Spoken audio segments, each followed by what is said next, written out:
The air in the solicitor's office was thick with a silence that felt heavier than grief. It was a calculating silence, sharp and cold, punctuated only by the rustle of stiff new clothes and the occasional poorly disguised sniffle that sounded more like impatience than sorrow. Amelia sat slightly apart from her siblings, Ethan and Sophia, feeling like an island in a sea of shared glances and whispered certainties. They had come for a reading of the will, but it felt more like the drawing of battle lines. Her father, William, had passed a week prior, and the space he left behind was already being carved up.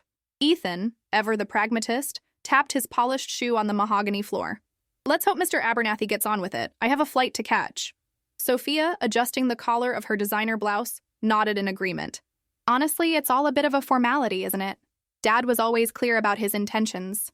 Her eyes flickered towards Amelia, a glint of something that might have been pity, but felt more like disdain. Amelia said nothing. She clutched the worn leather strap of her handbag, her knuckles white. A formality. That's what it was to them. For her, it was the final, heartbreaking chapter of a life she had devoted to her father. While Ethan built his tech empire in another state and Sophia married into a dynasty of old money, Amelia had stayed. She had been the one to hold William's hand through the long, draining nights as his illness tightened its grip. She had managed the house, the medications, the endless stream of appointments. She had been the one to listen to his stories, the one who laughed at his weakening jokes, the one who simply sat with him when words were no longer necessary. Her siblings saw it as a choice she had made, the consequence of a life they deemed less ambitious. They saw her as the default caregiver, the unmarried daughter with nothing better to do. They sent money, of course. Generous wire transfers that arrived with the sterile efficiency of a business transaction, absolving them of any true responsibility. But they never sent their time. They never offered their presence. Mr. C. Abernathy, a man whose face seemed permanently etched with a weary solemnity, finally entered the room, his movements slow and deliberate. He placed a leather-bound folder on the large desk, his gaze sweeping over the three siblings before settling for a moment longer on Amelia. "Good morning," he began, his voice a dry rasp. "We are here to read the last will and testament of Mr. William Croft. I must ask for your patience. William was a man of particular methods." Ethan sighed audibly. "Particular? Can we just get to the numbers, please?" Mr. Abernathy ignored him, opening the folder. He read through the standard legal jargon, the words blurring into a monotonous drone. Amelia's mind drifted back to her father's final days. He had been frail, his body failing, but his eyes had remained sharp, filled with a familiar mix of love and mischief. "Don't you worry about a thing, my little bird," he had whispered to her one afternoon, his hand barely able to squeeze hers. A life of kindness is its own reward, but sometimes it helps to have a little something extra. She had dismissed it then as the rambling of a tired mind. The solicitor cleared his throat, pulling her back to the present. "We now come to the distribution of assets. To my son, Ethan Croft, I leave the sum of $1 million. A self-satisfied smile spread across Ethan's face. He shot a triumphant look at Sophia, who was preening. "To my daughter, Sophia Croft Debenham," Mr. Abernathy continued, "I also leave the sum of $1 million. Sophia let out a small, controlled gasp of delight, her hand flying to her chest in a theatrical display of surprise. "Oh, Daddy," she whispered, though her eyes were already calculating. The room fell silent again, but this time it was an expectant, predatory silence. All eyes turned to Amelia. Ethan and Sophia leaned forward, their faces alight with a cruel curiosity. They knew their father's estate was worth far more than the $2 million just dispensed. They also knew how much he had spent on medical care, and how Amelia had no income of her own. In their minds, the math was simple. She would get the house, perhaps, a modest allowance to keep her afloat, something to be grateful for, but nothing that would ever put her on their level. Mr. Abernathy adjusted his spectacles. He looked directly at Amelia, his expression unreadable. "And to my daughter, Amelia Croft." He paused, and in that pause, 100 silent humiliations seemed to pass. Ethan smirked. Sophia hid her own smile behind a perfectly manicured hand. "I leave my collection of worn books, my favorite armchair, and all my love." The words hung in the air, brutal and stark. Laughter, sharp and sudden, erupted from Ethan. It wasn't a quiet chuckle. It was a loud, braying laugh that filled the entire room. Sophia joined in, a high-pitched titter that dripped with condescension. "His books in a chair?" Ethan howled, wiping a tear of mirth from his eye. "Oh, that's classic, Dad. He always did have a sense of humor." "All his love," Sophia added, her voice saccharine. Well, Amelia, you can't put a price on that, can you? Amelia felt the blood drain from her face. It wasn't the lack of money that stung, not truly.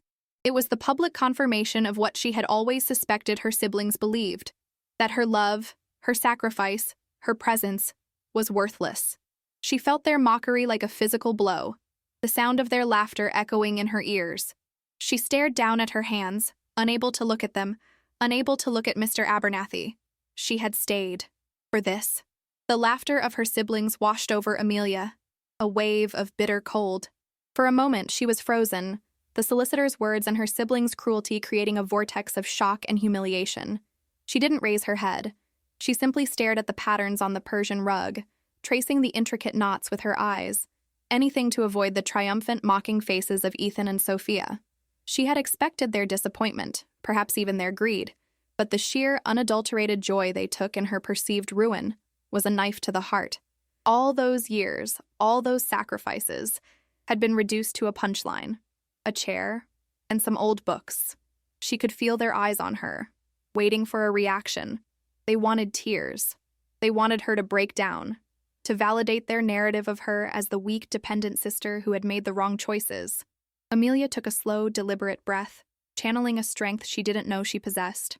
The strength her father had always told her was her greatest asset. She raised her chin, her gaze clear and steady, and met Mr. Abernathy's eyes. She would not give them the satisfaction. "Thank you, Mr. Abernathy," she said, her voice quiet but firm, cutting through their fading giggles. "I will cherish them."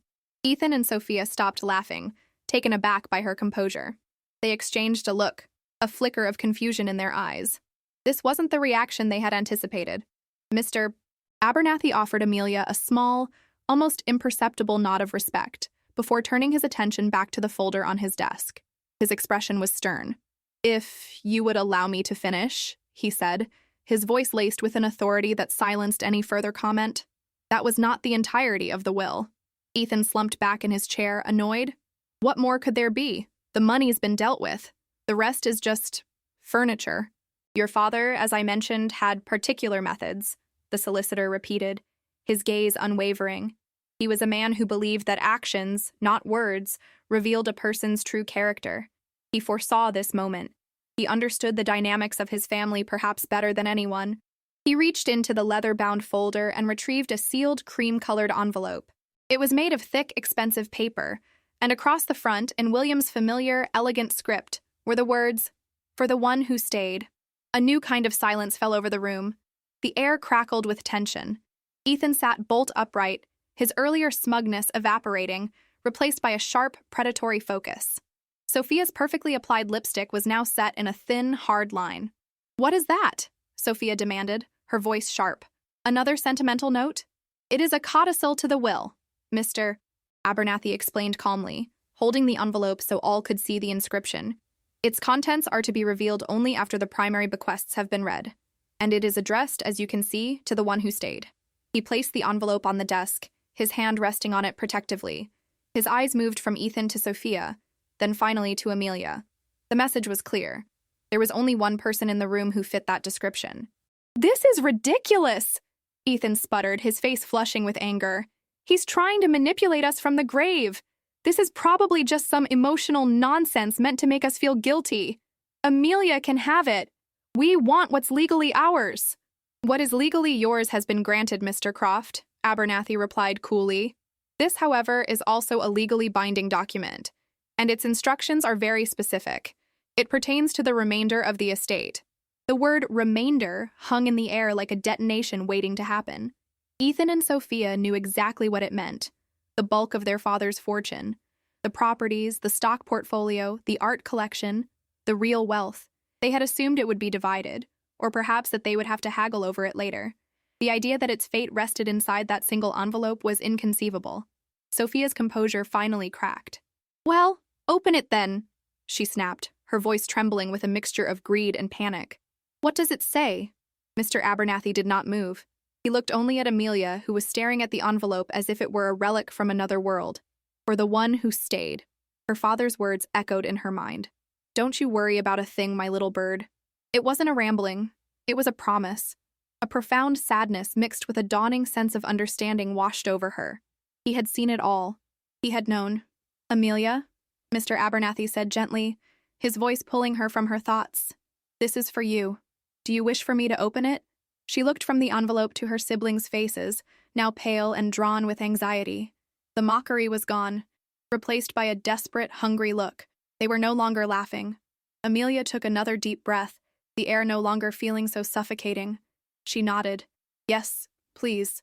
With slow, theatrical deliberation, Mr. Abernathy picked up the letter opener from his desk. The silver blade glinted under the light as he carefully slit the seal. The sound was deafening in the silent room. Mr. Abernathy slid a single folded sheet of paper from the thick, cream-colored envelope. He unfolded it with the care of a historian handling a priceless manuscript. The silence in the room was now so absolute that Amelia could hear the frantic beat of her own heart. This was it. The moment that would define the rest of her life, for better or for worse. She braced herself, not for wealth, but for the final words of the man she missed more than she could bear. It is a letter, Mr. Abernathy announced, his voice resonating in the quiet space. Written in your father's own hand. He instructed that I read it aloud. He cleared his throat and began to read. My dearest children, if Mr. Abernathy is reading this letter, it is because I have finally embarked on my last great adventure.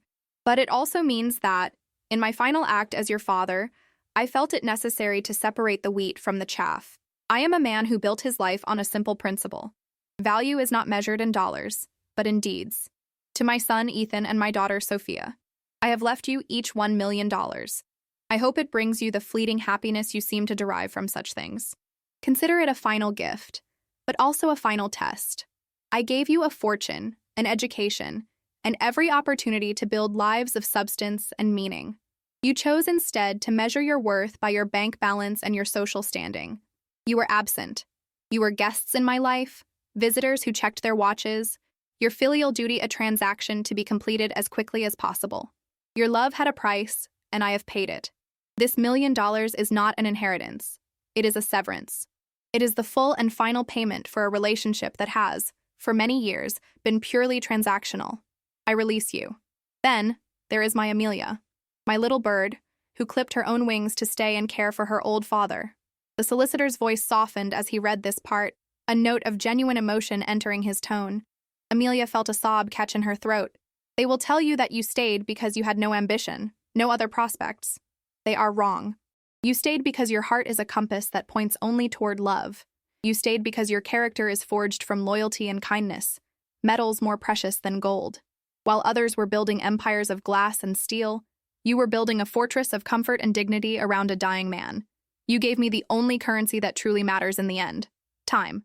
You gave me your days, your nights, your laughter, your patience. You gave me a peaceful end. How could I ever place a monetary value on such a gift? Amelia could no longer hold back the tears. They streamed down her face, but they were not tears of humiliation. They were tears of validation, of a love so profound it had reached out from beyond the grave to touch her. Mr. Abernathy continued, his voice regaining its formal strength. The books and the armchair I left you in my primary will were not a joke. They were a symbol. They represent the life we shared, the quiet moments, the stories, the comfort. They were the things that truly mattered to us. But I am not a fool. I know that love alone does not pay the bills in the world you must now navigate without me. Therefore, let this legally binding codicil declare my final and unalterable wish. I bequeath the entire remainder of my estate, every stock, every bond, every property, every piece of art, and every dollar in every account, solely and entirely to my daughter, Amelia Croft, the one who truly understood the meaning of wealth, the one who stayed. For a full 10 seconds, the only sound was Amelia's quiet weeping. Ethan and Sophia were statues of disbelief, their faces pale masks of shock. Then, the dam broke. No! Ethan roared, slamming his hand on the polished table. Absolutely not. This is preposterous. He was senile, Sophia shrieked, her voice shrill and ugly. She poisoned his mind against us. She manipulated him. This will never hold up in court.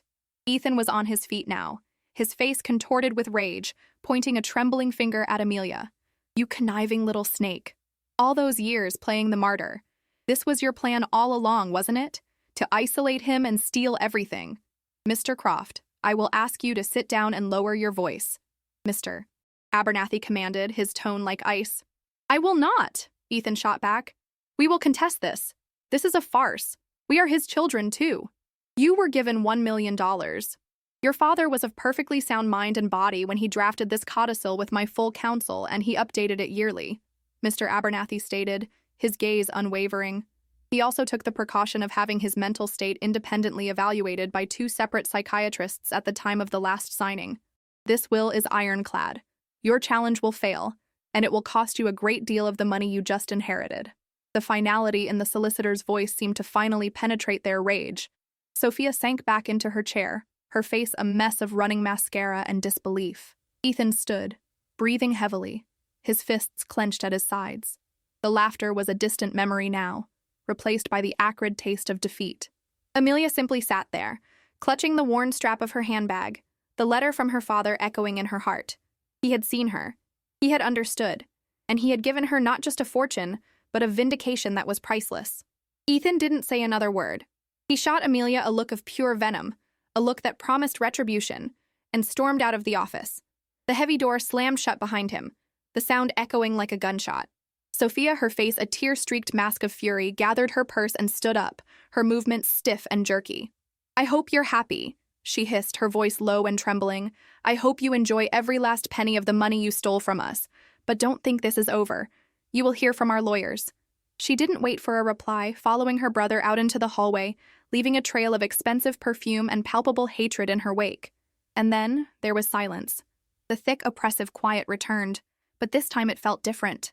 It was no longer heavy with tension, but filled with a strange, echoing emptiness. Amelia sat perfectly still, her hands clasped in her lap.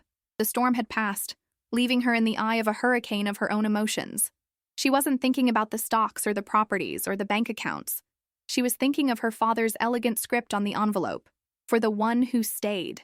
Mr. Abernathy watched her for a long moment, his expression softening. He carefully refolded the letter and slid it back into its envelope. He pushed it gently across the vast mahogany desk toward her. "He was a good man, Amelia," the solicitor said, his voice kind, "and a very wise one. He spoke of you often in our meetings. He was so incredibly proud of the woman you became." Amelia looked up, her vision blurred by a fresh wave of tears. "I didn't want any of this," she whispered, her voice choked with emotion. "I just wanted him." "He knew that," Mr. Abernathy replied. "That is precisely why he did it. He believed that wealth is a responsibility, and he couldn't trust your siblings to be responsible with it. He trusted you. He trusted your heart." He began to explain the practical next steps, the process of transferring the estate into her name, the accounts that would need to be managed. The numbers were staggering, almost nonsensical to Amelia. It felt like a dream, a strange and overwhelming fiction. She listened and nodded, but her mind was elsewhere. It was in the quiet evenings spent reading aloud to her father, in the shared cups of tea on the porch, in the feel of his frail hand in hers.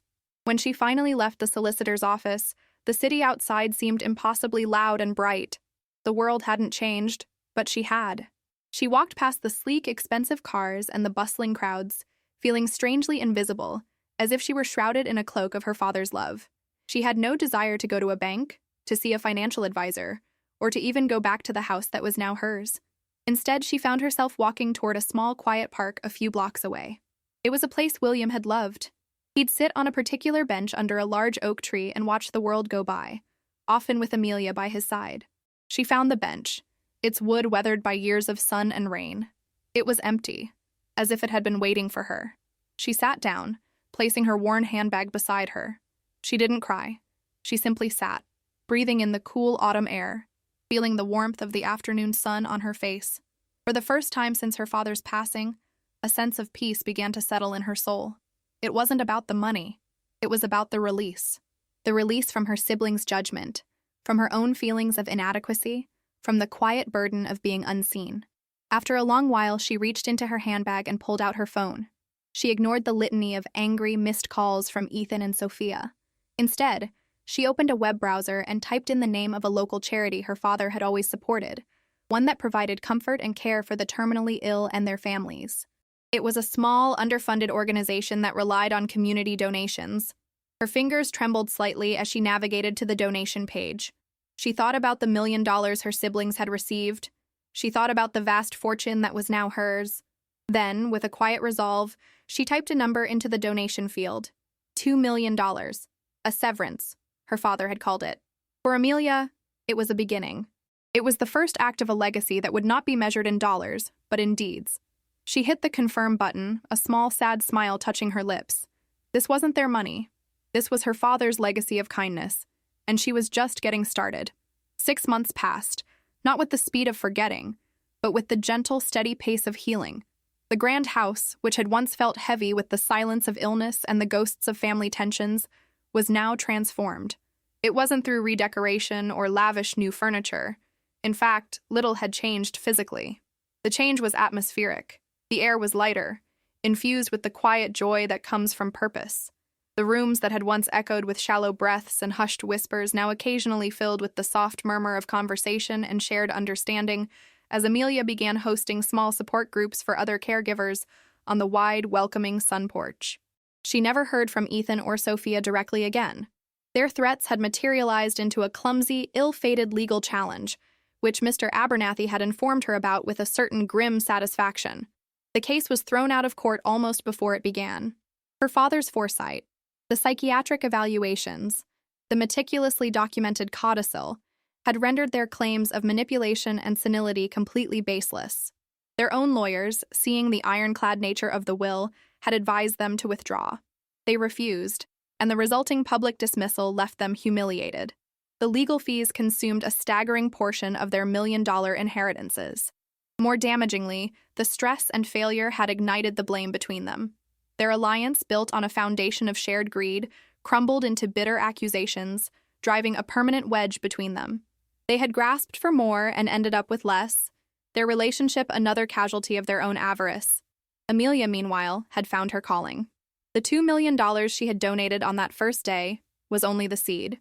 With Mr. Abernathy's guidance, she learned to wield her fortune not as a weapon or a shield, but as a tool. She worked closely with the hospice charity to establish the William Croft Wing for Compassionate Care, a state-of-the-art facility designed to feel more like a home than a hospital. She didn't just sign the check from a distance. She was a frequent visitor. One afternoon, she sat with a young woman who was holding her husband's hand, watching him sleep.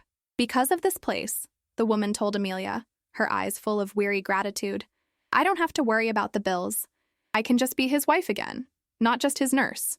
You gave me that. That conversation sparked the idea for her true life's work. She established the Stayed Foundation, a nonprofit, dedicated to providing financial and emotional support to the unseen army of family caregivers. She funded respite programs that allowed exhausted caregivers to take a day or a weekend for themselves. She offered grants to cover lost wages for those who had to leave jobs, just as she had. She was giving others the help she never had, transforming her inheritance from a private fortune into a public fountain of kindness. Her life was not one of lavish parties or exotic travel, the life her siblings had always coveted. It was quiet, and it was profoundly full. Her greatest treasures remained in the living room. The old worn armchair still sat by the fireplace, its cushions a perfect mold of memory and comfort. And the collection of well-read books still lined the shelves, their cracked spines a testament to the stories and the time they had shared. One cool evening, as the sun set, casting a golden glow through the window, Amelia sat in the armchair, a cup of tea steaming on the small table beside her. She held one of her father's favorite books of poetry, its pages soft and pliant with age. She wasn't reading it. She was just holding it, feeling the comforting weight of it in her hands, a tangible link to his love.